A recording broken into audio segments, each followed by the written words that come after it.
Put your eyes back in your head. Out like flavor. Pry their eyes open and force them to see the truth. We will skin the sheep and sacrifice the weak. The unholy alliance has arrived.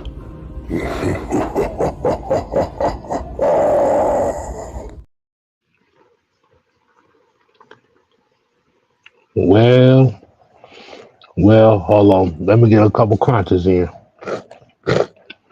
Much better. Lord Jesus. Shut up, Mike. This fat ass K-Styles. I don't know what's going on. Yo, bro back ass nigga. What the fuck? See, that's how I'm gonna got something for your ass. I'm put some X-Lax in your motherfucking Cheerios next time. Hey, you do that, boy. That give me an excuse not to go into work the next day. You pull some bullshit like that. So go right ahead, motherfucker. So we got 2 people on the injured reserve list today, y'all. So what's going on, people? Like you said, we have 2 questionables on this show today. Like you said, man. It just worked out that way, y'all. We was not. Yeah. So for those that may not know, this is Originators Monday. The boy K Styles, aka Pie May, is in the building. To my stage left, as you know, it is the senator and the leader of the Julio Jones broke up hamstring brigade. Mad Mike Sports is in the building. Yeah. That you heard it right, y'all. And running in second place in this hamstring Olympics of bow broke hamstrings, as you know, is Mr. Tactician himself. Hey, y'all! I know y'all seen me on Sam's show and this show. I gotta pay bills. You know, I gotta have enough money for that butt reattachment surgery I need. You know, I decided to do young man things, and I decided to make a young man leg turn, and my whole hamstring and butt fell off. Now I'm sitting lopsided in the chair. See, you can't be jumping off the dresser. See, that's what happened. You tried to jump off the dresser, and as soon as you jumped off that hamstring, said, "Nigga, no, you was almost 50." You know what? I tried to do a black version of the Hogan leg drop, and my whole leg dropped without me. Yeah. I tried to do the Booker T, and yeah, the Booker T spinneroonie. Yeah, my hamstring did the spinneroonie instead. And y'all in the comment section, y'all know what it's like. It's like a Chevy Caprice missing a wheel. You just blow the tire out, and the car cut off. That's what happened to me. JG once said one cheek on and one cheek off. Yep. Sitting on the sofa doing the fiend lean. Man, like you said, man. All right, look. Hey, I've been down this road too. It's been plenty of shows where I've been on the questionable on the injury report list. My damn self. Well, what's going on, people? Originators Monday, so you know we already gonna kick this week off the right way. Definitely shout out to the family.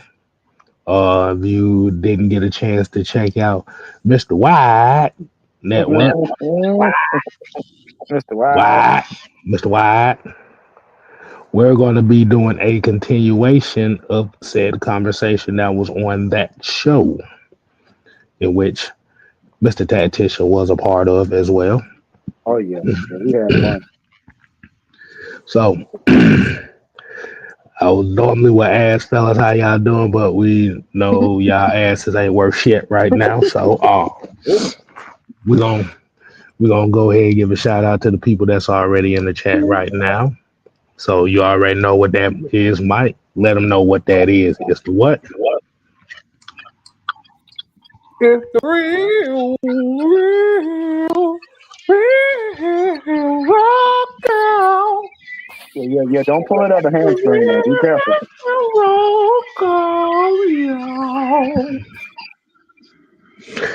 Yeah, I'm about to say if you see Mike over here hit one of them Philip Bailey Prince notes around here, you know that motherfucker hurting. Yeah.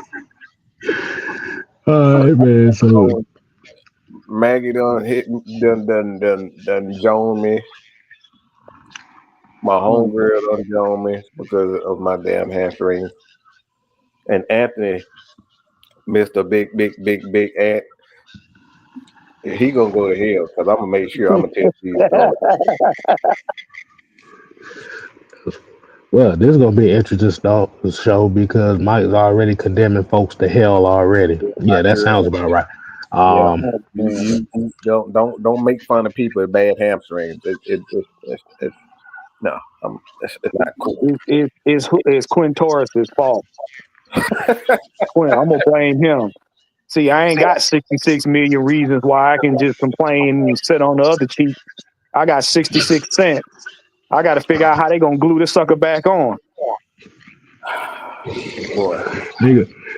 Well, they gonna turn your ass into RoboCop. You ain't gotta worry about no more goddamn hamstring. I ain't gotta worry about no fucking hamstring. That would I mean, look, they can leave me at RoboCop as long as they leave the most important part down there workable. Yeah. I'm not being like Peter. You saw what happened to Peter Weller. He ain't never recovered from that role in his life. Oh yeah. Think about that. Nope. What say your name is gonna be Juan Peterwood? That's what your new name gonna be. They look. They gonna call me Robo Pump. Oh man. Gonna bust her damn chest. Like what the fuck? No, I don't think she wants So don't make sure we have to call Kelly. Make sure she I tried to talk him out of it. Mike. When you get it, you got to put it on the. You got to put it on the medium setting. You got look. You got slow, medium, fast, and nigga. Put it on the medium setting. Well, yeah, I think Shell's ass is on the nigga part of the thing right there. Then we start knocking off stuff downstairs. Well, Somebody else at the door. Ain't nobody at the door. The ring camera be going off. Yeah. No, the ring camera. Yeah. I'm about to say, when you see your woman get up off the bed and fall on the floor, yeah, that's that. Oh, damn. All right, man. I don't know where it went, but look, what's the originators? The one and only. Look, like I said, I had to represent for the old school wrestling fans, man. The power driver is definitely an effective weapon. But let's go ahead and get right into it, man. Give a definite shout out to Sherman Wood, Deshaun Caswell. We got Georgia, Texas boy, Xavier Littman, JB1, got Dreddy, Sugar, D. Coleman, we got Clay Melton, John St. Clair. We got Makeaway Sports in the building. Definitely shout out to them. Hey man, did y'all hear they're making a KKK versus Shark? You know what? Shark. You know what? Sharknado was already enough. Nigger.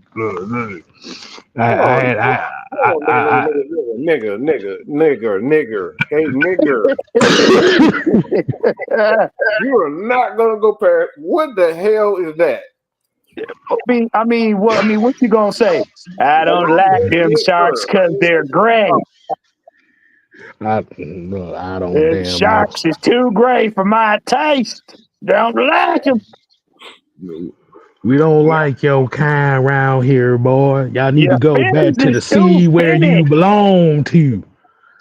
I don't like the fact that you can't go backwards underwater. It's not natural.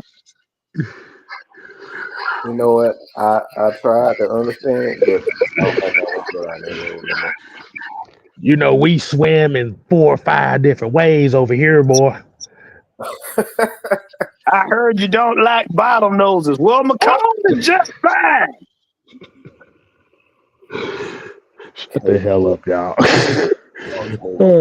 We got gay bread month, Southside, Ghost Peppers, Larry, what's going on? YMOF Jamal, JDS, Nathan Floyd. I would actually go to watch that movie if that is true. KKK versus Sharks. Yeah, but that shit gonna be funny. Bro, You go. Talk about Great White has a double meaning on it.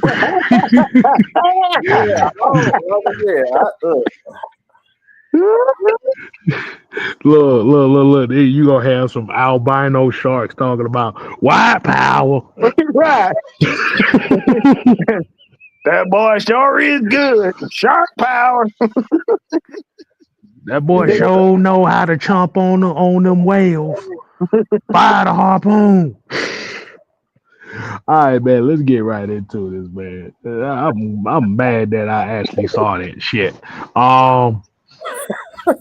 These long, what's going on? Why don't I cry?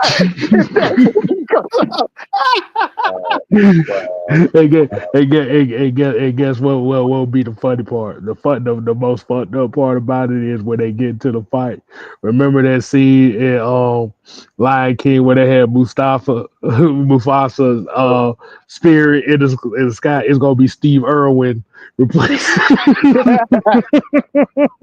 Come on, guys. You got to think about the crocodile. I mean, if you look at it, look, the KKK, what they do, and what are sharks known? They like to prey on the darker meat. No. They like to hang them on hooks and hang. Yeah. I'm just saying. So it makes sense why that would do it, but yeah, if that is true, the way if they making a move like that, whoever they need Jesus. Okay, they really need Jesus.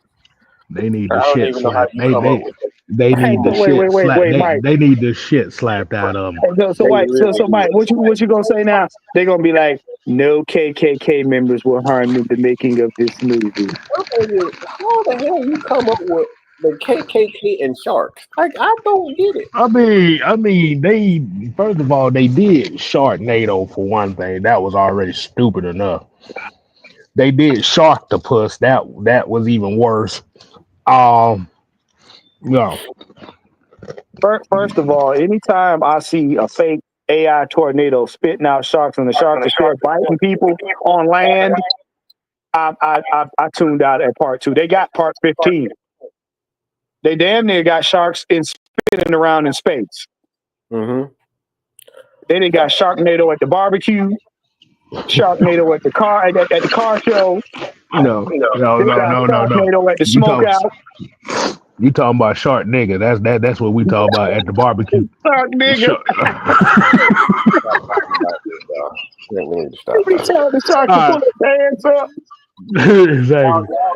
Y'all got people in the comments losing their damn mind. looking like a fool with your pants on the ground.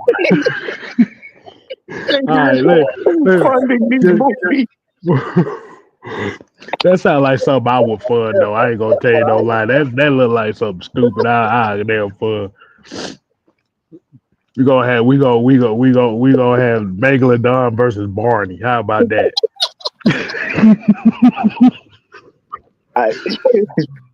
Oh man. Yeah, that's definitely one of them sit your goofy ass down movies. All right, let's get right into the show, man. Good Googling movie. Let's go ahead and get this sidebar going on out the way. I've seen some of y'all already kind of talking about it right now. Like I said, Xavier Littman here said that Kirk Cousins is back at it again. For those that don't know, it's reports coming out from Don Cleveland that said that Kirk Cousins may be seeking to waive his no trade clause after the draft.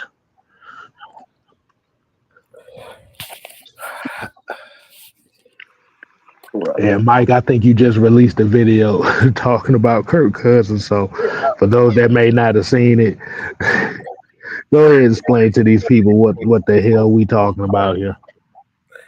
I wanted to save my rant for now. So see, Kirk Cousins is the reason why I don't like the prototypical Christian. Oh. He's the absolute reason why I don't like the prototypical, and I'm just talking about the prototypical Christian, not the tip. Now we're not talking about people that really are Christians and they actually walk by what they say. Kirk Cousins can suck a fucking dick. Okay, he's exactly what you've made over $300 million, and you still acting like a selfish, greedy bitch. What is the fucking point of this? You down there 40-year-old, over $300 million, and you still act like you ain't had enough. What is the fucking point of this? Bro, you 38. What more are you going to accomplish?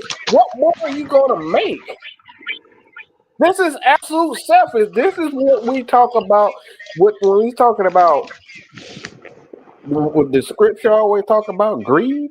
Well, this is exactly that. You gotta prepare. It don't matter if you saved. It don't matter if you are non-spiritual. Greed is the number one killer of all. It just comes down to greed. This is greed. He has no reason to be doing it. White power. Look, this is greed. This ain't even white power. This is greed. He's doing this shit because he can. But you also got to think about who enabled him to be that way. The thing is, I don't know, enable it. I wouldn't even take it in for because this is just selfishness. I can't point the finger at nobody other. Like, can we say, right, the system in itself is flawed? Yes. Hey, do we have people that take advantage of the system? Absolutely. Can we say the agents are right behind them saying, yeah, go get it, go get it, go get it. We need this, we need this. Yes, we can. But like when you sitting up here making literally, all right, making episodes about you being a nice Christian guy, but you sit up here doing exactly what goes against what the word says about greed. Bro, you made over 300% more than most NFL players would ever make. And that's probably the low end. Some players in the league don't even make $30 million. This dude has made over $300 million. This more than Tom fucking Brady. And you still up here talking about, well, I'm going to hold out until the end of the draft. And we know why he's doing that. It's because of that boy. It's because of Mike Penix. He doesn't want anybody to steal his shine. That's greed, bro. This ain't. Look, I can't point the finger at him. I can't point the finger at anybody other than him. Bro, you've had your time. But still up here trying to pull power moves like you still that dude, like you ain't on injured reserve like I am. Like, motherfucker, you got one leg. You barely got a shoulder. You barely got an arm. But you up here trying to pull power moves like you still that dude. You still trying to pull these bitch ass moves like Aaron Rodgers is doing. Bro, you not that dude. Even a guy like Russell Wilson understands that he's no longer the Russ Wilson that we saw early in his career. He's not. But this right here, this is pure disgusting to be sitting up here talking about. I'm going after the draft for what? Get the fuck on. You don't want to be here. This is selfishness at its peak. There's no reason for him to be here. Get the fuck on. Bye. But no, he wants to stay on this team, when you gonna get the money anyway. He gonna get his money anyway. So this is about trying to pull another power move so he can get paid yet again. Don't let this fool. This ain't got shit to do with him, his inability or his ability to get paid, to play football. All this is about is getting paid. This is greed. This is selfishness. This is all Kirk Cousins selfishness. He's got so attached to getting these $40, $50 million checks. That's all he's focused on. He's a trash human being trying to pretend like he's a real Christian, but he out here quitting. Let's keep it. He quit on this. It ain't no. Look, if he did not quit, what's the reason for him to be sitting up here saying right now? Right now, he's saying, I'm going to wait till after the draft. Why would he say, I'm going to wait till after the draft? Because he don't want nobody in his no youngster in his way, so he can pick and choose where he want to go. Selfishness, greed. But Juan, let me go ahead and ask you a question on this too, and I'm gonna let you go ahead and chime in on it. Just by hearing that phrase of what Southside here says, that Kurt is waiting until after the draft so he can avoid another Penix situation with another team. What's your take? What's your take on that statement itself? Okay, I'm gonna say this, and this is gonna be disrespectful. Kirko Thongs. You mad because you got your back blown out halfway through the season? You rush back Chevy Nova. That's what's wrong. Because let's be honest. The fact that you had Captain Chicklets hide your injury on the report, even from the staff itself, is diabolical. Then you get out and you turn around and you complain and you throw everybody under the bus. Now you're doing this. Oh, I'm going to hold out until they get my bed ready for whatever team for whatever team I'm going to. This ain't Christmas with the Waldorfs.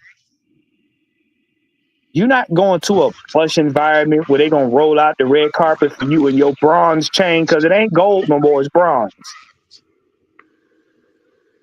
Don't nobody give two broken legs about you. You gonna get on another team and you gonna get your back blown out again. That's just keep it a buck. You're gonna get all the money you've got right now. You ain't gonna get no another big payday. You're not. You're not gonna get another big payday. You're not. And to bring it home, Mike Penix right now in this offseason has made so much steam on your neck, it's ridiculous. He's already been seen out getting a rapport with the tight end that he wants for the team. He's already been seen. Had cracked jokes on Mike Vick. Arthur Blank sitting beside him like, hey, left-hand quarterback, meet the left-hand quarterback. And they trading pokes. One can throw better than the other one. One can run better than the other one. You know what I'm saying? He is making rounds. He'd have been seen at soccer games, basketball games. Like, bruh, we don't need you. He hogging up all the spotlight anyway. You think somebody gonna pay you another $100 million? I got another 120 million reasons why you ain't gonna get paid that much, and I don't know what you hanging out for. You ain't invited to the barbecue. There ain't gonna be no rap videos where you gonna be in it. So what you gonna make? You gonna round about that ashy video you being on the airplane, leaving your little mutt hairs on everybody while you try to do some kind of dance? Don't you think it's gonna be? No. You're mad because your time is up and everybody knows it, but you. And and I will say this too. It disappoints me just for how it's been handled so far. Because the thing about it is, when we look at the nature of the NFL, the NFL stands for not for long for a reason. And a lot of times we have, like you said, especially us in the real world, we have to look at the standpoints of our time always is going to come no matter what, whether it be sooner than later. And this is just another. This is the Marcus Mariota situation on steroids right now. Mm-hmm. And you know what? And you know what's very interesting? And I hate bringing this up.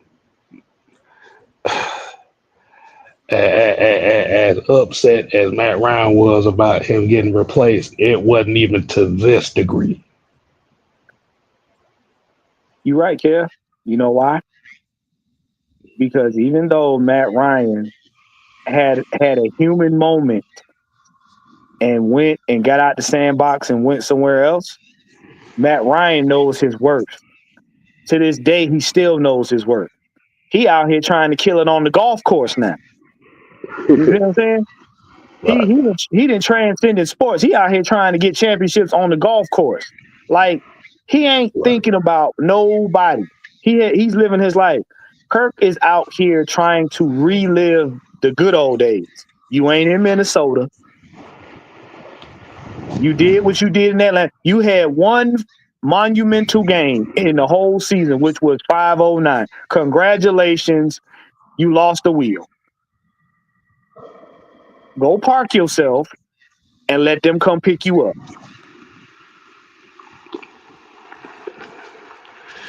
And had to ask you, do y'all like that Kirk Cousins? Hey, like I said, and I'll be the first one to say, yeah, I like Kirk Cousins for the simple fact of what was going to be entailed for a stopgap guy. Right. We said it when the draft happened. And we said it right there on the day that as soon as the pick was made. Don't be surprised if Kirk Cousins is a 1 year guy here in Atlanta. Kev was who lit it. Kev was one of the first one, if not the first one, to state that. But I thought he was crazy. Especially after that Mike Penix drafted. It was no mind after that. Yeah. But the thing about it is we didn't expect the 1 year to be this chaotic. Right. That's the part. That's the part that's kind of this, because it's like you said, you think about it, since 2021, every veteran quarterback that we have had in this franchise done acted out on some goofy shit.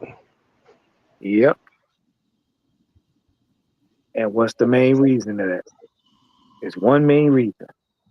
And we even said it. Because you don't want the young guy. You don't want to be replaced by the young guy.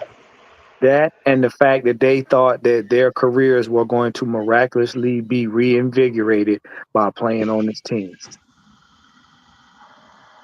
Nothing is guaranteed. And if you notice, all of them played until some point in the season they couldn't play anymore. Mm-hmm.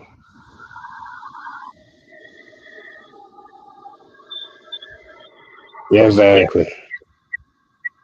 Exactly. Like you say, you think about it like this. I think,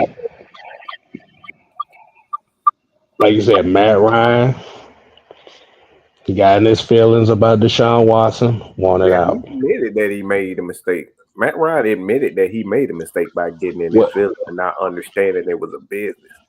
Right. That's what ended his career. Matt Ryan could have played another 2 to 3 years with the Atlanta Falcons and retired the right way. Mm-hmm. He made the wrong decision. I think with Matt Ryan's case, I think if they would have drafted a quarterback, I think he wouldn't have acted the way he did. But I think it was just the simple fact with Deshaun Watson that was just another caveat that added to that. Then you bring in another veteran quarterback with a young quarterback and Marcus Mariota. What happened? He quit. Yeah, after throwing balls from his butt. And then now we're going right back to the same shit with Kirk Cousins and Michael Penix. You know what too? I'm gonna say something else that's gonna be controversial. I'm gonna blame the fans partly too. I'm gonna blame the fans too because the problem was y'all helped bitch and complain a situation into something that it didn't need to be because you didn't want the process. You didn't want the process. Y'all that when Beaker with the good hair was here, y'all didn't want the process. Mariota didn't want the process. You saw how he acted with him. And then you drug that over into another season. You didn't want the process. Nothing was ever good. So now that you got a quarterback that gave you some semblance of what you had in the early 2000s, then that was when y'all kind of piped down a little bit and was like, okay, well, let's see what Kirk do. Because had it not been Penix, this would have been the Ritter situation all over again. Mm-hmm. Y'all would have tried to run the young buck out of town before he got a chance to play. And that's the problem. Matt Ryan wasn't moving fast enough because everybody's expectation was the Falcons were supposed to go back to the Super Bowl next year. And that's the problem. And I've said this all day today. Mm-hmm. Y'all measure the Falcons by the Lombardi Trophy versus the process that every other team gets to go through. Right. It's the Super Bowl or nothing. It ain't free agency. It ain't the draft. It's not training camp. It ain't preseason. It ain't regular season or playoffs. It's Lombardi or nothing. Like I told y'all, the Falcons could rebuild the bins upside down and make it work, and y'all are still be like, if it ain't a championship trophy, we don't care. Well, the problem is I don't think Michael Penix is a rookie. Because what Michael Penix is, he's an old school quarterback. Yeah. What I mean by that, he's a quarterback that actually had experience throwing the ball. If you look at Patrick Mahomes, when he got in the league, why he had success is because he went through that process in college of throwing the football a number of times. If you look at guys like Josh Allen, yeah, he had the talent, but one of the things that got him off to a slow start is that he didn't have a lot of experience throwing the ball. So he had to go through 2 years, almost 3 years of him absolutely kind of like horse shit in order to gain that experience. So Michael Penix is far more experienced than most of the quarterbacks in the league that come into the league because he's had that opportunity in college to throw the ball a high volume time, a high volume time, and that's the thing with quarterbacks. It's not the skill that you have; it's the experience that goes with the skill. And Michael Penix, with his skill, has the experience like a Patrick Mahomes. And these guys, when they come in, they're ready year 1, year 2. Guys like Jordan Love, those guys sit on the bench because they in college they didn't have a lot of throws. As many as this guy. Like Penix had them near 6 years in college because of injuries. So he had that time to actually sit and learn the football, like the game and throw when he was healthy. You know what, Mike? You just hit on something, bro. You just hit on something, and now I'm gonna piggyback off of that. The one thing that I heard about Penix the most was how he got injured, went from one college to another college, whatever the case may be. He learned how to calm down, and he learned how to perfect his mechanics on top of gaining that experience. Because if you see him, he doesn't get in panic mode and do erratic stuff to make plays, which could result in him getting hurt. Right. And here's a fun fact for a lot of people that may not know. Patrick Mahomes' first year as a full-time starter, the year that he threw 50 touchdowns. Did y'all know that he didn't know how to read defenses until year 4? Until year 4. Now, yeah, he had that experience of throwing the ball but that's the thing. Learning how to read defense and throwing the ball, those are 2 different skills that you have to in the NFL. Not to mention now, we've also said too, he had kind of a leg up on other quarterbacks. He understood the breakdown of throwing. Why? Because his dad played baseball. And throwing a baseball is cerebral too. You just don't sling that ball at the batter and think you'll tear your arm off doing that. So he had a little bit of that under his belt to help him along. That shortened the learning curve for him. So when we say about with Junebug gonna make his mistakes, especially as a first year starter. Like you said, what we're saying is we expect him to make mistakes. Right. I think 15 plus interceptions, to be honest. I think he's going to have about 15 because he's a gunslinger. But like you said, what I say about Michael Penix, what we've always said about Michael Penix is the greatest skill set that he has as a quarterback right now is he is confident enough to know when he fucks up not to do it again. Right.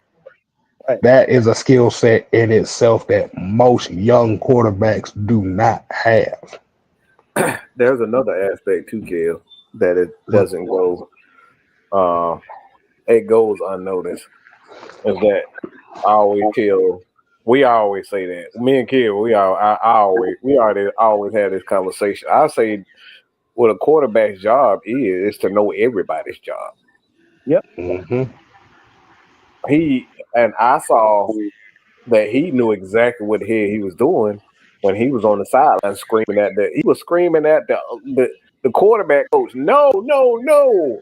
He got it wrong. I didn't make the mistake. When I saw that, I said, God damn it, that right there. That boy know what he doing. Right. Right. You see a quarterback, a young quarterback, he's talking to the coach saying, no, he fucked up. I didn't know that. That right there, you tell that boy know exactly what he's doing. Also, because he's been watching film and he knows everybody's job. That right there is accountability is a weapon within itself. Yeah, because if you look at him, that one time, I forgot what game it was when he threw a pass, and I think it either was an interception or almost was. He took a moment, looked at what he did, and said, "Okay, next play, next play, he ran it. He ran it because he was like, nah, I'm not going to throw it. I'm not just going to try to force the ball out there. I'm going to run and give myself a little minutes, reset, and go back." He does that. He knows how to mentally reset himself between downs, not going to the sideline, between downs. If the pass don't look right or it look like it could be picked off, he'll run it and he'll readjust and he'll come in. They'll look at the throw to the sideline for the touchdown. Mm-hmm. He said, "Oh, no. I know I made that throw. We're going to do it again." And he made the throw. So in retrospect, the best way to put all this, what we're saying about Junebug, is fuck Kirk Cousins.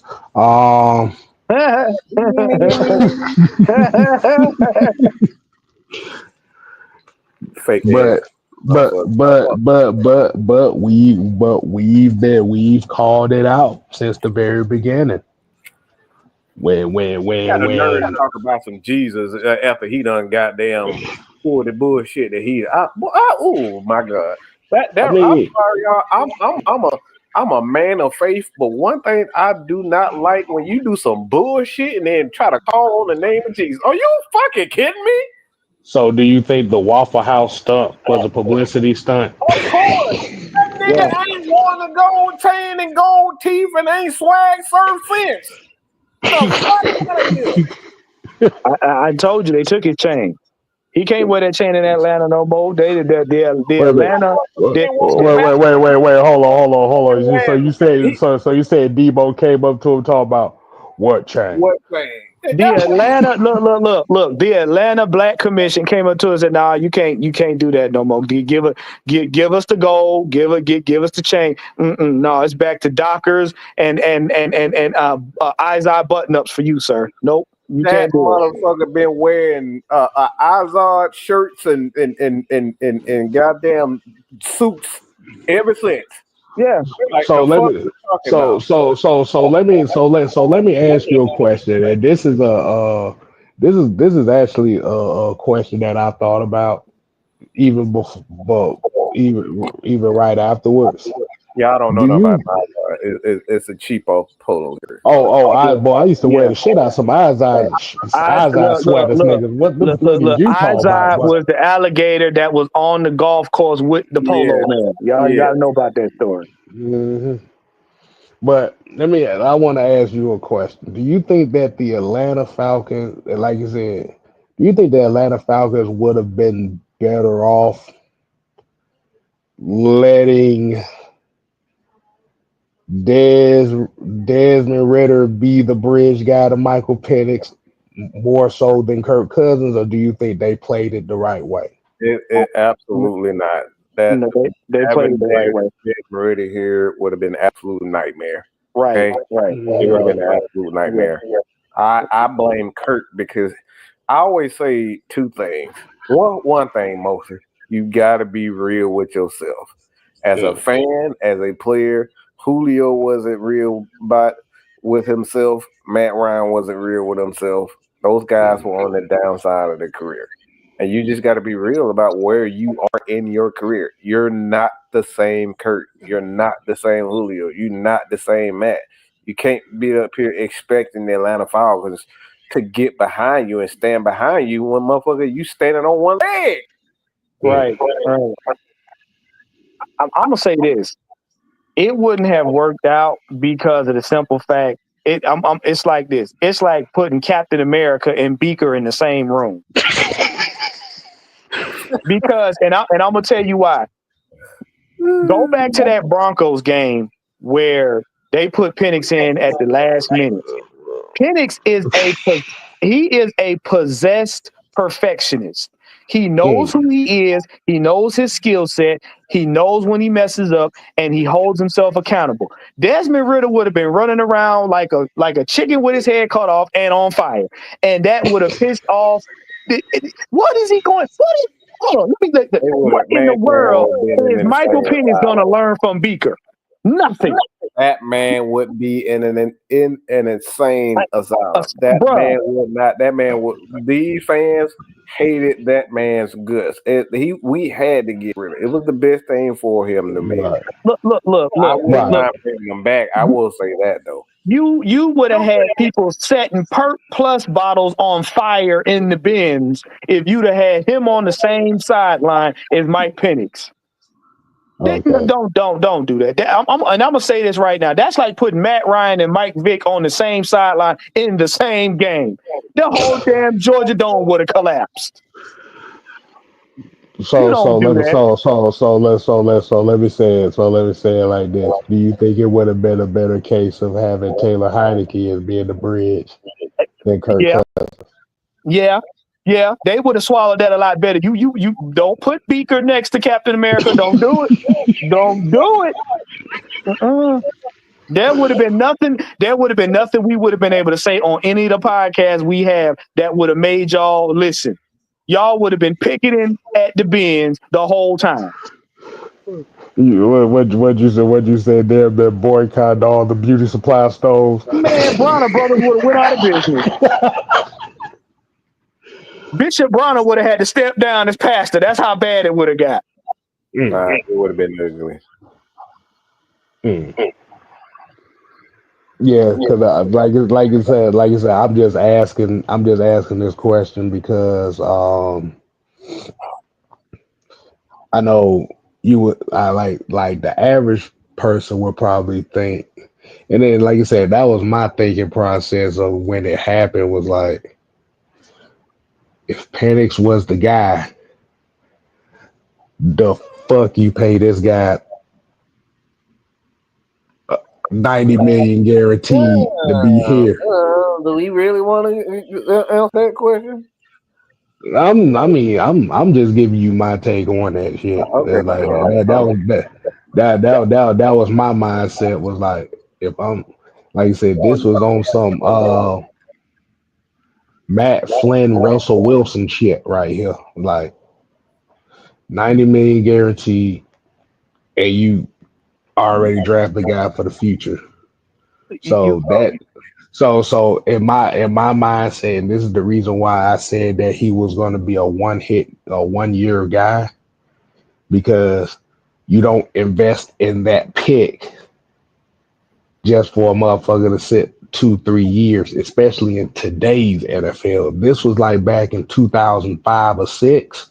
Yeah, this is a difference. That had been a different story. You know what? I'm gonna say it like this: y'all could have saved that $180 million. Hell, if y'all wanted to bridge somebody that would have really had people in upper hill, y'all could have used damn Justina, if that's the damn case. No, that would have been they wouldn't even knew how to think about that. Like I'm gonna tell you. I'm gonna tell you what that would have been. That would have been prostitution Nick. It wouldn't have been freak Nick. It'd have been prostitution Nick, because half of y'all would have been on the corner at the bins. Okay. Now, here's another scenario I would have probably said. Do you think that it would have been better off if they would have soothed it with Matt Ryan and let them know that, okay, yeah, we thinking about drafting this guy, and like you said, another year or two, and let him be the bridge guy to the next guy? Do you think that would have been? Like you said, I'm throwing these scenarios because, like you said, the thing is, a lot of people are looking at the situation as, well, Kirk Cousins was the gamble to win now. You know what, Kev? Matt Ryan passing the torch to Mike Penix, that's what it would have been. Because Matt Ryan with the team, when we said it many times, Matt Ryan with the team that we constructed now, Matt Ryan it'd have been playoffs, regardless if Raheem had the defense sitting down for the rest of the damn season. It would have been playoffs. He'd have got as close as he could, or to a championship, possibly the Super Bowl. But what it would have done for Penix is he would have made it a point to take Penix under his wing through every facet. And then it would have been a push to, okay, when do y'all want to push this young man out there? Okay, let me do all I can so that when he's out there, Matt Ryan would have been standing on the sideline like a proud papa. That's the kind of energy you would have got from him. He would have nudged him before the organization did, like, look, this is what I'm doing. This is what you do in this situation. If it get ugly, you do this.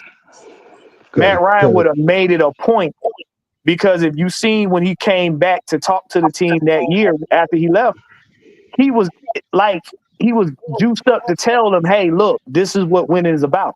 Mike Penix, he'd have doted on him the whole way, and he would have made it so they pushed him out there. It wouldn't have been a Matt Ryan sitting on the sideline soaking. Hey, he talking shit about. No, he'd have pushed him out there. He'd have pushed him out. It'd have been a passing of the torch.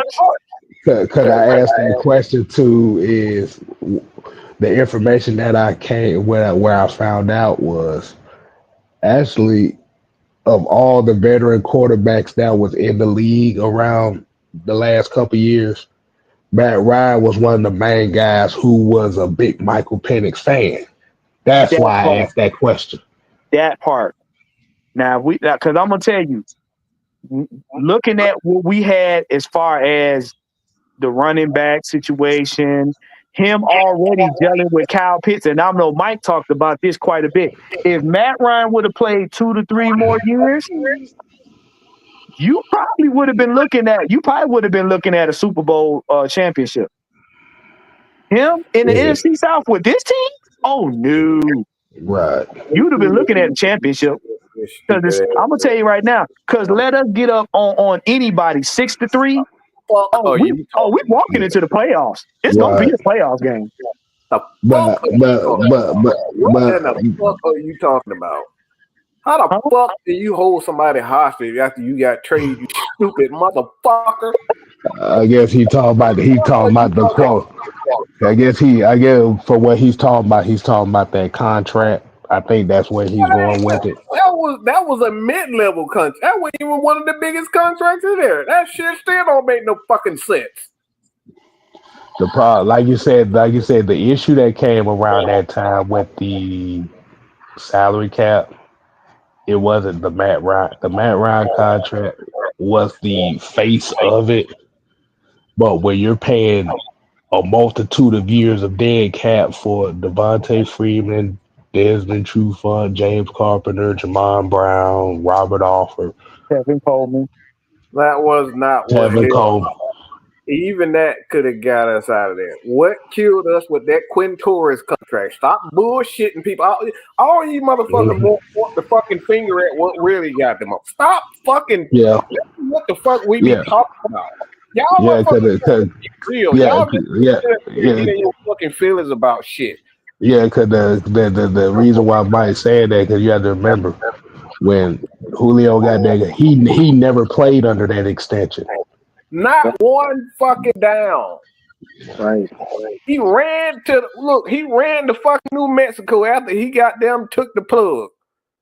Yeah. All right, that's what the fuck he did. Get the fuck out of here. They ain't nobody. What fucked the Falcons over was Julio Quintores Lopez Jones. Okay, that's who the fuck got us out. And this predicament right here is all his fucking fault. Yeah, because Matt Ryan had to restructure his contract. Hold on, Warren. What happened? It was a domino effect. Julio asked for the damn money when we weren't in the position, and guess what happened? We had to get rid of Matt Ryan because of that. And then we had to get rid of the other guy. And, the other wide receiver, anybody want to take it? Sam love him. Calvin Ridley? Yeah, we had to get rid of Calvin Ridley. It became a trickle-down effect. So it wasn't Matt Ryan's contract. This is the thing when we talk about contracts that people got to understand. One contract doesn't get you in trouble. It's a number of contracts. the people, you got to look at the age. Julio Jones was already 32 when we gave him $60 million. That is unheard of for any position player. You don't do that at that age. Like, y'all got to stop the bullshit. Just because y'all want to goddamn get booty ass nigga for Julio and fucking Matt and Mike Vick don't mean it's everybody else's fucking fault. But y'all got to understand too, Matt Ryan, it couldn't have been Matt Ryan's contract because he had to extend his contract in order for them to have money to give to Julio. Matt Ryan and Jake Matthews had to restructure. Like, bro, like, what are y'all talking about? Right. We said that many times. Those two contracts right there had to be restructured so that Julio could get his money in the first place because the Falcons didn't have it. And that's what made the move that he made was so egregious because, bruh, you literally fucked the Falcons for their money going forward by just them two alone when he walked away. And we couldn't really afford to give Calvin Ridley that contract because of what happened. So we got rid of him too. It was a trickle-down effect. Right. Ask your favorite content creators to actually do their research before they start talking about bullshit like this, because they don't do. Anybody that says it's Matt Ryan's fault don't know what the fuck they talking about. One contract is not how you get it back. Dead cap and salary cap. It's a multitude of bad deals. Not one deal is going to get you there. And you see the exact same thing that's going in Cincinnati right now. Right. And speaking of Cincinnati, exactly, K-Styles. We are transitioning into that topic in itself. I think we kind of ran on this one a little bit longer than we expected, but it was definitely needed. Now, for those that may not have heard, it's a possibility now that Trey Hendrickson may opt out of the 2025 season if he doesn't get his bread. Oh boy. And I just did a short on that. Hey, I'm about to say somebody hit that super chat up right quick. Now we got Jay Black for the $2. Say hit that like button, 24 likes and 84 viewing. Let's get them up. Get the shit up. We need them views on Cialis mode right now. Right. Watch said Julio was a whole hoe for that. It was. Yeah. But the fact that, like you said, the simple fact that you got the contract extension that you was begging for, and then got the fuck on before you even honored that. Yeah, that's not a good look. But transitioning into the Cincinnati Bengals. Hey, oh goddamn, my buddy TJ, what's going on, Tom? Tom Pollard, what's going on, man? What up, man? Long time no see. There, we got to get you on the show, Tom. But Kev, can I start this one off? Because I really been on them next about this. Go ahead, run point on it. Yeah. So, like I've been putting out, yeah. You see what happened to Trey? Yeah. They can't give him nothing, and they can't get rid of him. For all y'all that think that was going to be a good idea for us to get him, you didn't pay attention to what was said in the first, expose, which was his agent wanted a contract and the team wanted a contract. And I told y'all that wasn't going to work. And because the weapons on the team was smart enough to come together and say, let's get this money together, means that there's no more room for him to be paid by them. But this is who y'all wanted us to sell our children, houses, cars, and stocks for when y'all do realize that he was not going to be the complete answer to our defensive problems. Y'all got to stop doing paper mache business in the real world when it comes to football. You can't clump stuff together and say, "Ta-da! This is going to win us a championship." That's not. It doesn't work like that. It didn't work like that on Philly, even though they won a Super Bowl. All of the Georgia players did not maul Kansas City to get a Super Bowl. Didn't happen. Y'all don't like process. And Mike and K Styles have been telling y'all about contracts until I'm pretty sure Mike and K Styles probably got a blue face somewhere in their house. They just ain't wearing it. Well, they can't afford to keep him or let him go. We can't afford to get him. Well, the process that Cincinnati is already proven to not work. That's what is absolutely insane. On a number of times, a number of occasions, this particular aspect of building a team has never worked, in a long run. Like, you may have 1 year, 2 years, but after that, like, it becomes increasingly difficult for you to continuously win championships with this style. And Cincinnati, this is what they've always done. Put so much stock into their offense, and they wonder why they can't win championships because they keep putting money into their quarterback, putting money into wide receivers. They have been doing this for years. It doesn't work. The Atlanta Falcons should know better than this. Okay? Because we did the exact same thing. Did not invest in our defense, and we lost.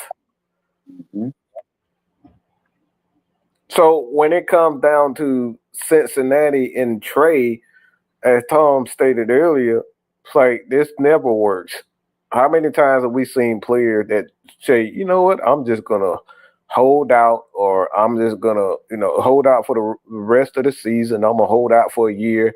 How many times did it actually work? Last time I seen this happen was Le'Veon Bell, and you saw how that worked out for him.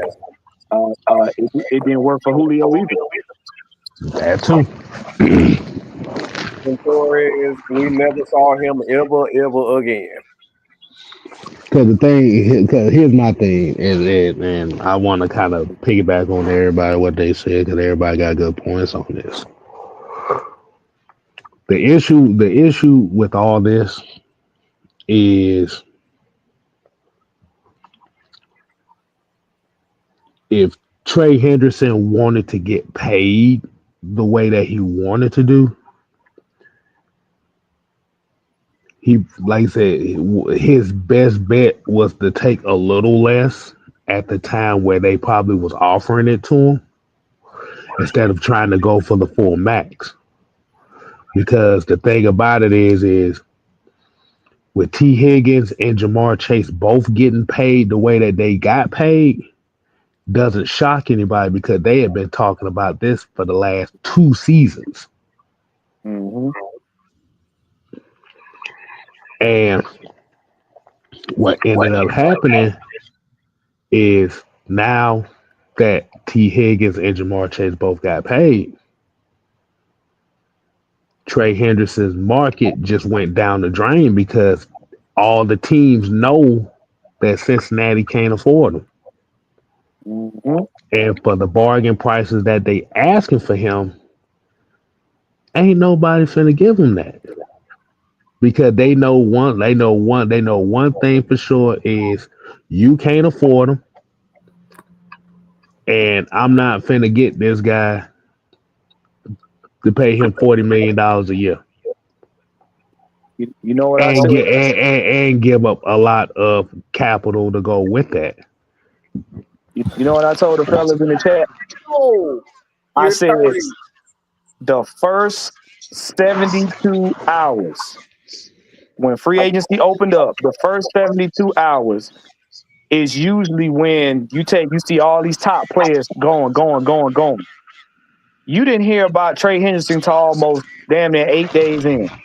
Mm-hmm. If you ain't gone, and if you a top player that's supposed to be somebody of high value, if you ain't gone in the first 72 hours, your stock drops every day you wait. Right. And Mike, go ahead, hit this $10 super chat up. Savannah Swag 224 here said, just because I'm finally hearing folks say what I've been saying for so long, keep up the good work, fellas. Appreciate you, man. Because y'all got to understand, the longer you wait and the closer we get to the draft, teams now begin to shift the money and allocate it towards the draft class that they're hoping to get. You got to understand, there's a time limit on the initial free agency. Because the money that they spend, if teams that don't have a lot of money, when they start spending money on them players they want to get out of free agency, they got to hold some of that money back for the draft class. Mm-hmm. And so if you're looking for some mega contracts and you're on the backside of that, the chances of you getting picked by a team are slim to none. Man, I don't have any more nice of these words. Look, Trey Hendrickson ain't that damn good for me to be sitting up here trying to give him $35 million. He can take his ass whatever, go wherever you want. Go to Canada, because I'm not giving you that. You ain't that good for me to be giving you no $35+ million. It ain't a damn guy. I wouldn't even give I wouldn't have given Myles Garrett that much. I don't see it. Hey, we just giving all these guys 35, 40 million, 50 million. Like, you guys ain't that good to begin with. The biggest issue that came down with it is, like with Trey Hendrickson, is yes, he has the sack numbers, but the defense was still bad. But that's not impact. Like, you just giving somebody 25 million because you had 17 sacks one year. Kev, I'm glad you said that. I'm tired of giving away money because of what I think you could. Look, I wish I was motherfucking Oompa Loompa so I can eat at the fucking Charlie and the Chocolate Factory goddamn every day of my life. But I can't do that. I can't turn myself into an Oompa Loompa. I'm 6'3", okay? But the thing is though, but the thing is though, Kev said something very key, and I said it on the last show. Y'all get so caught up in sack numbers and forget that without the pressures, the sacks don't happen. You got to have defensive pressure to help generate those sacks. So if you got a bad defense with one good player that can get more sacks than the whole damn defense, there's a deficiency. See this right here. This is my mindset right here. Build your team first and then spend the money on your players. There you go. There you go. Because how many times have we seen this season where the Atlanta Falcons got sacks, the ball still got out, and it was still a completion down the field? And guess what? Nobody was downfield to stop them. Look, I said, look, I'm going to say it like this. I'll say it like this.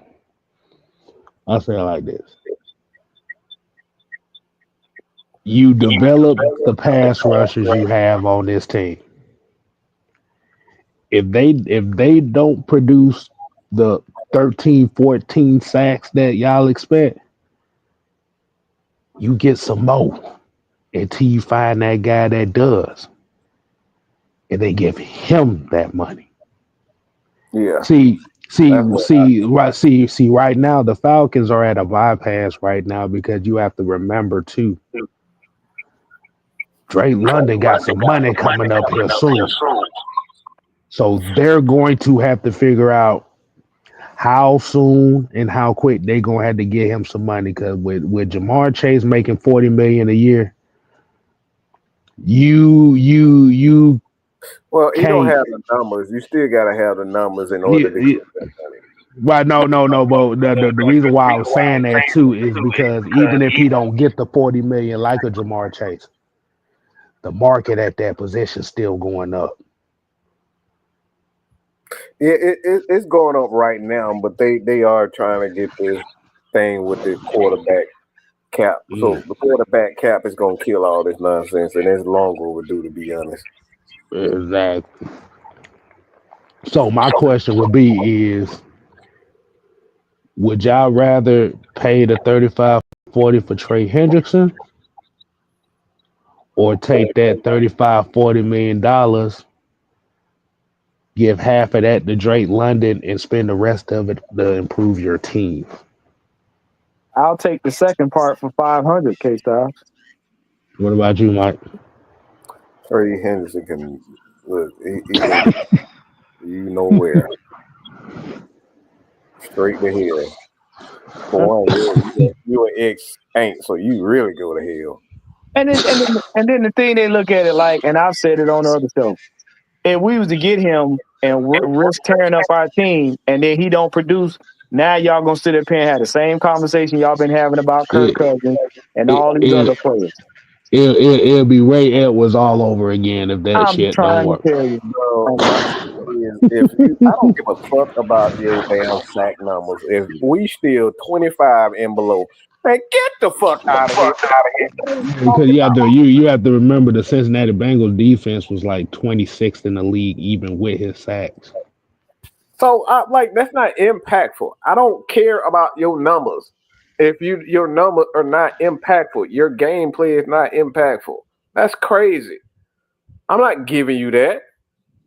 Even Matt Ryan was throwing 3,900 yards. We were still a top 15 offense. So what that means? Well, his numbers, his contract is justified because even with 39 at a low, our offense is still 15. So I'll give him that.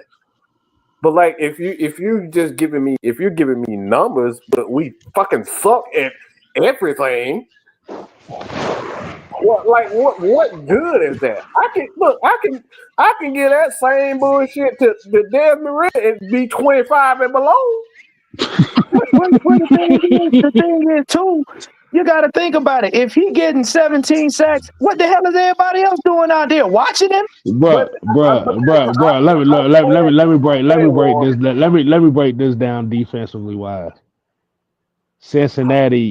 The Cincinnati Bengals had 4 more sacks than the Atlanta Falcons last year as a team. And y'all want us to pay almost 10 times that for a man that's got. And even with the 15.5 sacks, the defense still sucked. If y'all don't stop tap dancing and shit, it's not an impactful 16, whatever the hell sacks you at. Like you're not doing great at stopping the runs. You get sacks, okay, but what are the impact? What's the impact from that player? It ain't. I seen Max Crosby impact games more than Trey Hendrickson has. That's why he's getting that money, and that's why he got them. That's why they want him, because you saw the impact in the running game, in the passing game. You saw that. I'm not saying that same thing with Trey. So what the heck am I going to spend $35 million on the guy? I say it like this. Shit, I'd rather just draft a nigga and let him and see if he can give me that same kind of production. Because if he gives me half of that, if I draft, let's just say the Falcons draft one of these pass rushers in the first round this year. You remember, you still got an Ebiketie who is a 10 sack guy if he finishes on a lot of his damn plays. You still got to figure out what Braylon Trice is. You know, he's coming off an injury. You gave D'Angelo Malone a damn chance, and you got about 3, 4, 5 sacks out of him in limited play. You got 6 out of Judon. So you got a multitude of guys that can get to the quarterback. Falcons' problem is they just have to finish these plays. Well, it's just like Myles Garrett. They had to keep Myles Garrett because why? They were in a desperate situation. Because Myles Garrett is practically their defense. Because they let it go everybody else. And like K-Style said, if you add them up, that's more than The sacks they had with those guys he just called up, that's more than the sacks for Trey Hendrickson. It's not this again. We're talking about the sacks. We talk about numbers. We're talking about the overall impact of those. See, it's one thing to have sacks, but it's impactful sacks. Right. It's impactful numbers. The numbers, the fourth quarter comebacks. You know what I'm saying? These are impact numbers. I could care less about numbers in its entirety. I want numbers that matters the most. I don't care about somebody scoring 30 points in the first quarter and then the rest of the quarter the rest of the game he done scored 5 points the rest of the game. That's horrendous impact. Mm-hmm. This is exactly the way I felt about Grady Jarrett. Grady Jarrett gave us 5, maybe 7 sacks a year. Nah, he get on average. Let me see, on 10 years. Nah, on average, he gave us. I know. I'm saying this. Hold on, wait. Hold on 1 second. I'm saying we already getting that. We're getting that same number from Arnold and the kid is what I'm saying, and we don't have to pay $20 million to give those exact same numbers. So this is what we're talking about impact. What goes back to your point, K-Style. You see what I'm saying? The impact and the money and the impact has to make sense. Having Grady Jarrett here, it wasn't making any sense because the impact, we sucked at running defense with him. We sucked at rushing the passer. So why are we paying him $20 million? Trade his ass, get rid of him, cut him. We already getting his numbers from Arnold and McKinney. 6, 7 sacks every year. Yeah, and we paying Arnold and McKinney what? Maybe $3 million a year? Shit, you was getting that from Judon and Ellis. Exactly the point. What goes back to Kale's point about developing your own talent. When you develop your own talent, you don't have to overpay and overreact to free agents. Yep. And that goes back to what I'm saying too, because like we was talking about the pressing and sacks. Like, bro, we were getting sacks on teams and they were still completing passes. That's the thing I had to tell people. Like, y'all so caught up on sacks, but do you understand? We got sacks in critical moments, and the ball still got completed. Yeah. If not for AJ and Bates and Jesse Bates hanging back, that would most of them completions would have been touchdowns. There's a difference between sack numbers and impactful plays and impactful contracts. Matt Ryan was an impactful guy because when you put him on the field, you put Julio on the field, those guys open things up for other players. So those are impact dollars, not just paying a guy because he got 20 touchdowns. Them 20 touchdowns could be all in one damn in 5-4 games. You know what I'm saying? And the rest of the year, nothing. Like, we got to start looking at impact over numbers. Impact over numbers. But Mike, let us not say how impactful one player on the team was Pitts when y'all was wanting a bunch of yards, but this young man was clearing it out for everybody else to get passes. But you don't want to talk about that though. Yeah, you don't want to have that conversation. Caught almost 80 fucking passes because he was wide the fuck open. Just saying.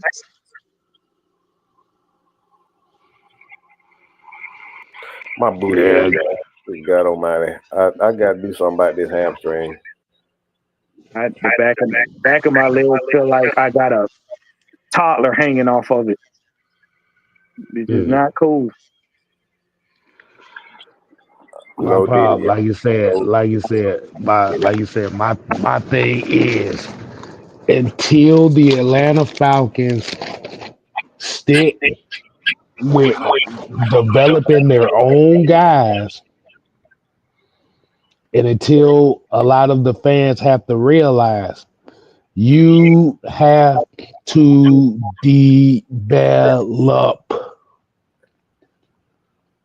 That's how you're going to save money.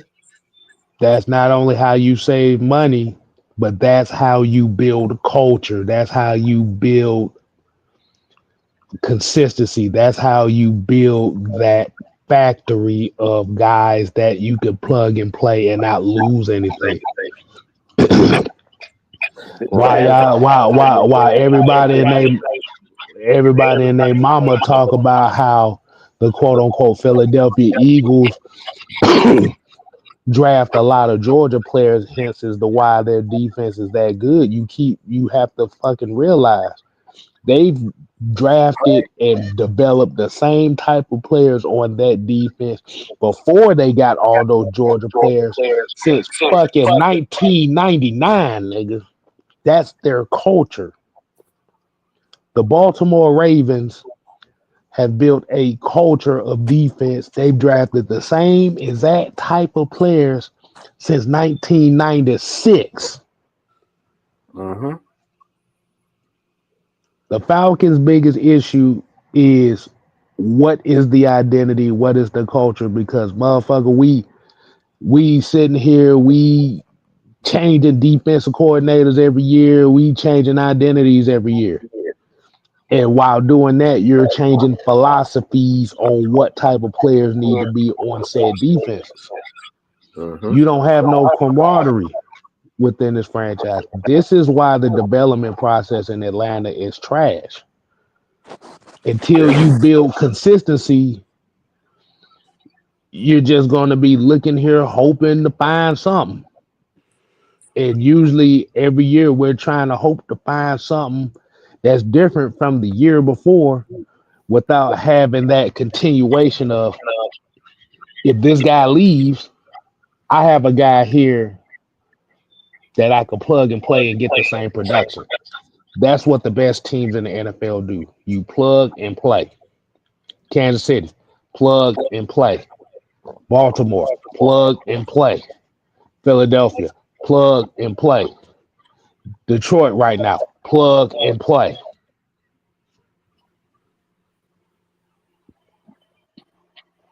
Pittsburgh, plug and play.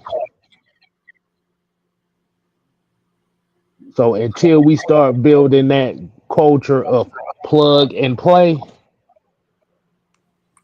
we're just going to continue to get the same results we get every year. It's just hoping to find something. What's up, Truth? What it is, that brother? What's up? What's happening, everybody in the chat, man? What's going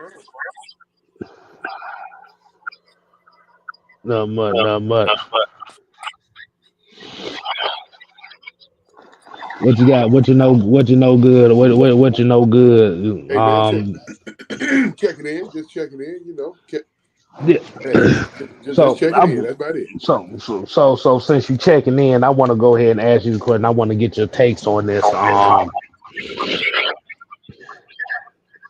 What is your take on the culture of the Atlanta Falcons as far as the development process? What is your honest opinion on it? Culture. I said I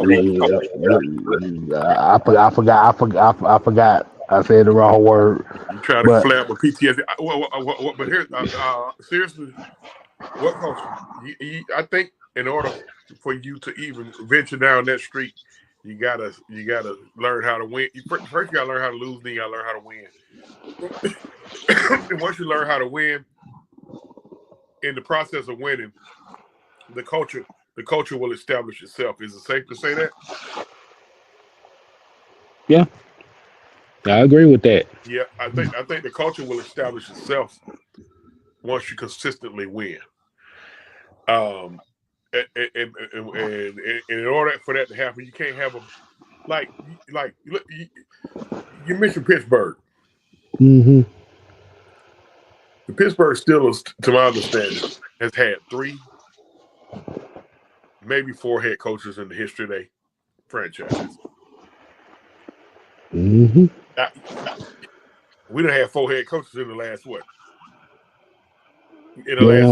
20 years. 4 years. Last 20 years, we had 4 head coaches. And the only reason why we haven't had more because you had a long tenure out of Mike Smith. Mike Smith gave you 7 or 8 years. Dan Quinn gave you 5, almost 6 years. Other than that, you can't have a big turnover at that spot right there, at the head coach position. Because you got a big turnover, it's kind of hard to establish a culture, in my opinion. Well, you can't have a culture if you don't have an idea. That's exactly where he was going with that one. Yeah. And see, in order to do that, you can't have a big turnover at head coach. I mean, as much as I want to give Raheem Morris the freaking X after the first year, it's in the best interest of this franchise that he figure it out and get it together. Then it'll be easier to establish a culture, and then we can see whatever his idea is. No. You can't have a culture without an idea first. Okay. You can't have a culture. You cannot have a culture without an idea. The culture comes from the idea. The problem is when you look at coaches fail is because they only focus on their idea. Let me say it again. Coaches fail because they focus on their idea. The Atlanta Falcons, and we're talking about the front office. We're talking about the guy that really runs things. The team president has to have an idea of what he wants the team to look like. Yeah. In every which way, whether it's the offense, whether it's going to be a run first offense or a West Coast offense or a spread offense. Like the defense is going to be a 3-4. We're going to continuously bring in guys that's like a TJ Watt. You know what I'm saying? You have to have an idea about what your defense has to look like. That's how you win. That's how you establish a culture. The culture comes from the idea. And the problem with the Atlanta Falcons, we don't know for year to year that we want to either run the ball or we want to pass the ball. And then defensively, we have no freaking clue what we want our defense to look like. And that right there is why you don't have a culture. It's because nobody has established a clear idea of what the team is supposed to look like, offensively, defensively, even in special teams. You look at Baltimore. They know they gonna have a good special teams every year, and they know exactly what they're looking for. And that's the problem with the Atlanta Falcons. But you can't have a culture without the idea first. Yeah. And chewing gum and wearing capris is not a culture. It's not a culture. And why I say why coaches like Raheem, they're so focused on their idea instead of the team's idea. That's where coaches get fired because they're so focused on their own personal idea or what their team is supposed to look like, instead of what the team's identity is supposed to be. Yeah, that's definitely what got the guy out of here who Raheem replaced. I guess it's safe to say that. Yep, it's the Atlanta Falcons, not the Atlanta Raheems. You're right. What the hell we still been trying to figure out. I said we still trying to figure out what this team has been for the last few years, and like you said, nobody fucking knows. I'm gonna tell you right now, and I'm a down. We know what we supposed to be. We keep fucking ignoring it. I'm sorry. What we established in the damn 70s was the hallmark moniker for this. You can add shit to it. Our team's DNA makeup is gritty football. Yes, I know gritty is different now than it was back then because there's certain shit you cannot do. But the team for the Atlanta Falcons has been gritty ground game. Now that you got people that you can add a passing game to, makes it that much more dangerous. But now all you got to do is you just got to make it balanced. That's what we are.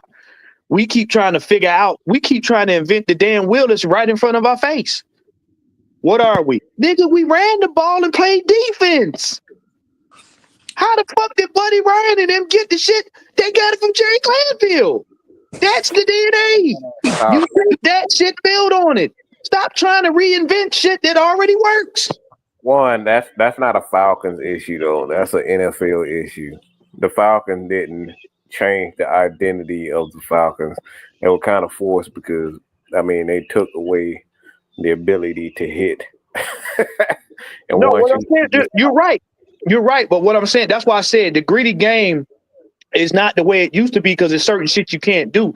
But when you take that same DNA, you evolve it. But we can't hit like we can. Okay, cool. Then we need to take some parts of this defense, take it away, add this right here. But the DNA of the Pittsburgh Steelers has not changed. The DNA of Philly has not changed. DNA of Atlanta shouldn't have changed. They should have evolved. And that's the problem. We know what we are. Motherfuckers is too scared to do that. Hold on. Let me be clear with this. Philadelphia their identity has changed. But when we talk about the identity and like how they want to build the team, Philadelphia understood the basics in regards to the trenches win. And we going back right to what you always states is you can't win without the trenches. So you're not wrong, but the things that most teams disregard is the impact of the trenches. And the more you disregard the impact of the trenches, it don't really matter if you're going to run the ball or pass the ball if you don't have the trenches set. So you have to have and that's the things when you look at the Philadelphia, the Chiefs, you look at Pittsburgh, all these teams, they are constantly winning is because they always, what K-Styles was just talking about, developing their own talent in the trenches. And that's something that the Atlanta Falcons have disregarded for quite some time. So I just want to clear up what you're saying, just kind of get people to understand. Like it's not necessarily a lot of the issues that we see in the NFL is not the Atlanta Falcons' fault. Because if the Atlanta Falcons could be the Atlanta Falcons would have stayed running the ball and playing hard-nosed defense and knocking motherfuckers' blocks off. They have always that's what the team has been built on, or running the ball and playing hard-nosed defense. But due to these damn these players suing a lot of the NFL personnel, they've been forced to kind of play a softer version, which force teams like the Atlanta Falcons to play this punk ass football that we see now. So it's kind of it's like I said, it's kind of a double-edged sword in regards to football now. It's because we know the trenches win, but like the way the rules are, like you can't even blow on motherfucking ear anymore. You know what I'm saying? Without getting the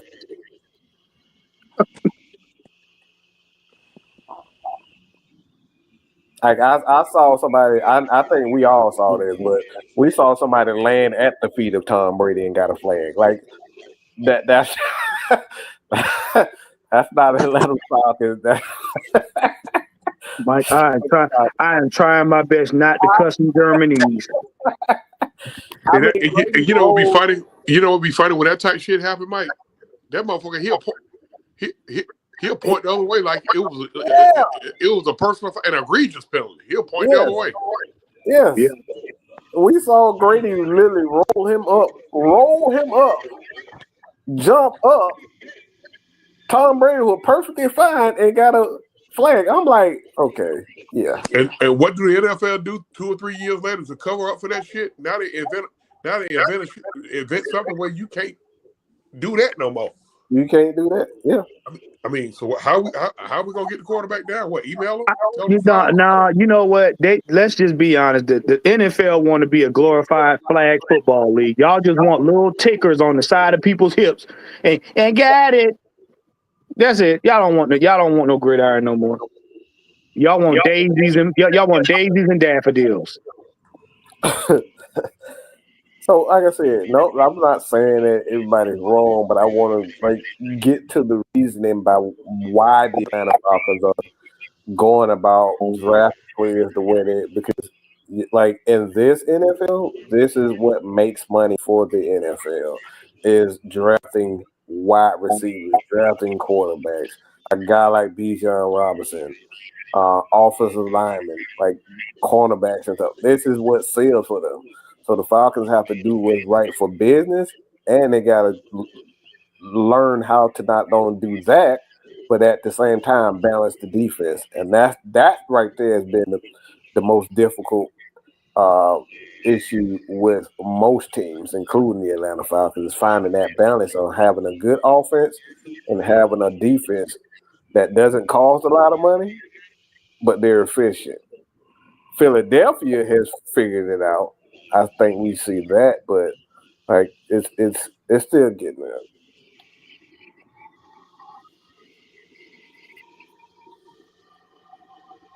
All I can say is pocket your patience, because that's the best thing you can do.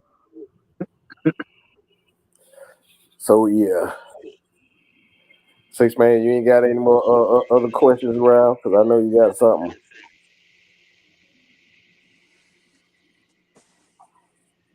I know the Six Man ain't fell asleep, y'all. They're cut it and put some sleeping pills in his chips. Really, he may have pulled his hammy. I don't know. There you go.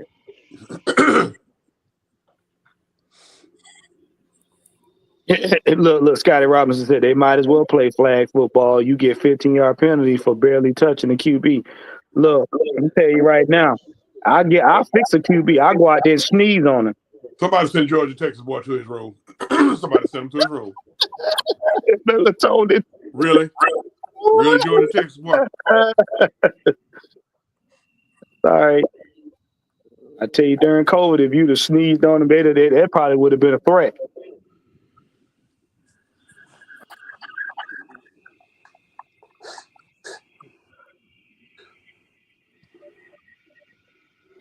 Now, y'all know good and well, y'all shouldn't have gave that man. See, you know what? We're going to have a talk, because they can't be feeding putting NyQuil in the man's water. What are we doing?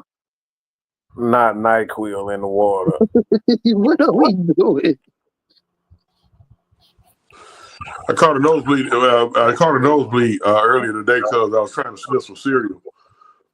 Look! I told you to leave that Chex Mix alone. You can't do the regular Chex Mix. You gotta let it get soft and then you do it. You know, if you're gonna do stuff like that, you gotta do powdered Frosted Flakes. Oh damn! No, I tried Crunch Berries. I'm sorry.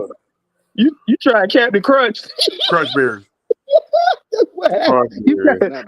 You know them Crunch Berries don't crunch down. Can't say the crunch. Look, cuz I'm gonna need you to stick the cream of wheat. like trying to swallow 3 Popeye biscuits without a bottle of water in sight. Oh Lord. Nah.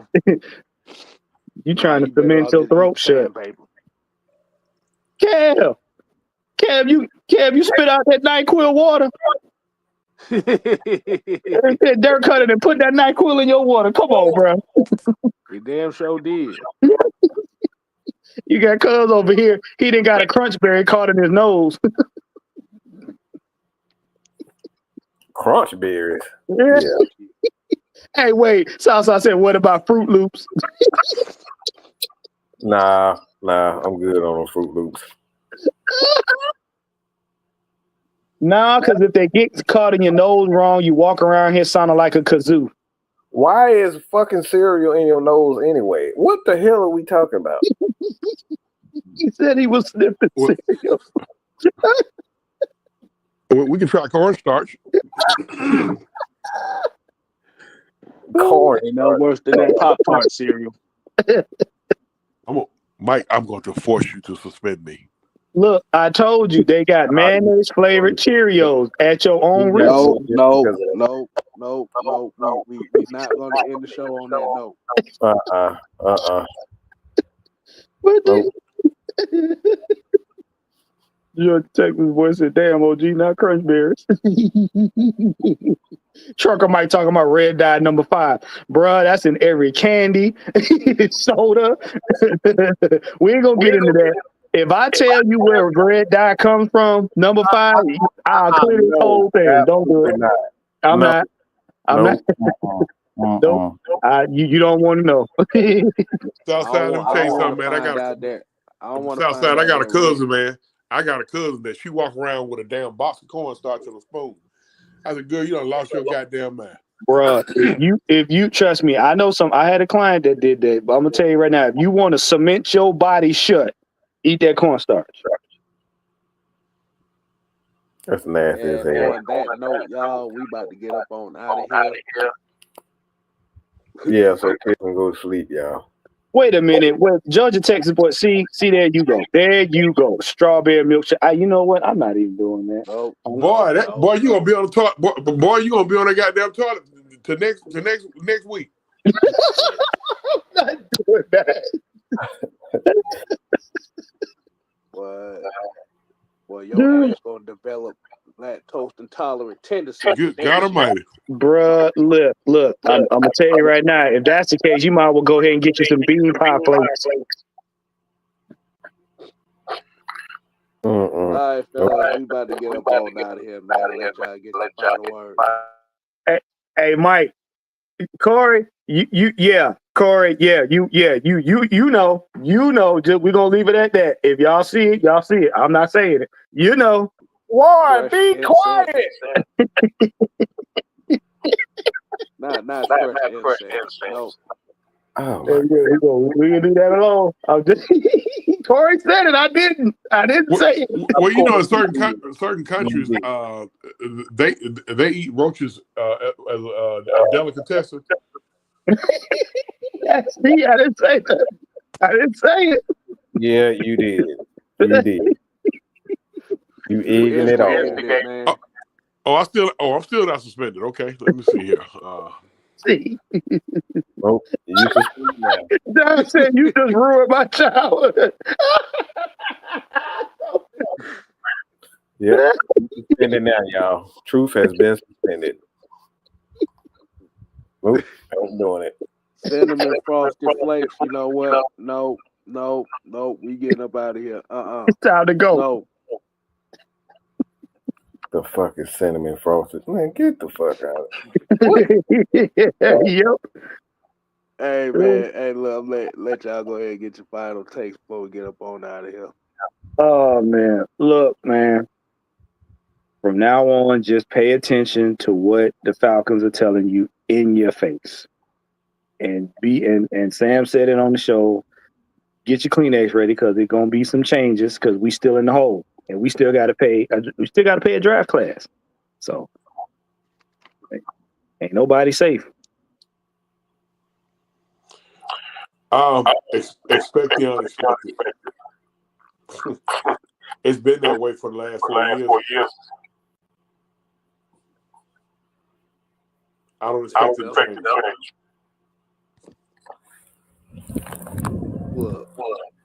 Look, regardless of what you wanted in free agency, what you want in the draft, but y'all just gonna have to deal with what the hell they got going on.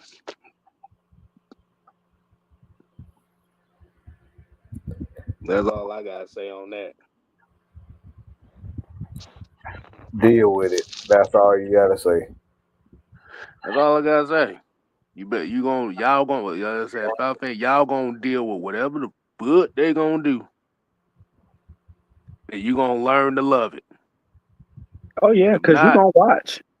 You're gonna watch. If not, continue the bitch fest in 2025, and all I'm gonna say is I'm just gonna laugh at y'all goofy asses if you do.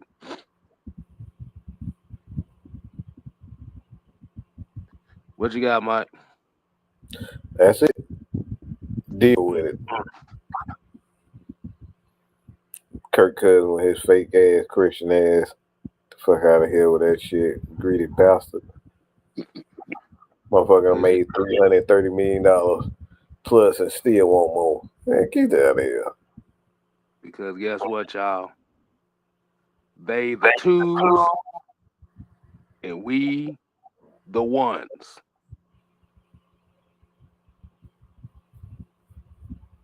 And until next time, people, we ain't here to play. No. We here to stay. Nigga. You ain't gotta go home.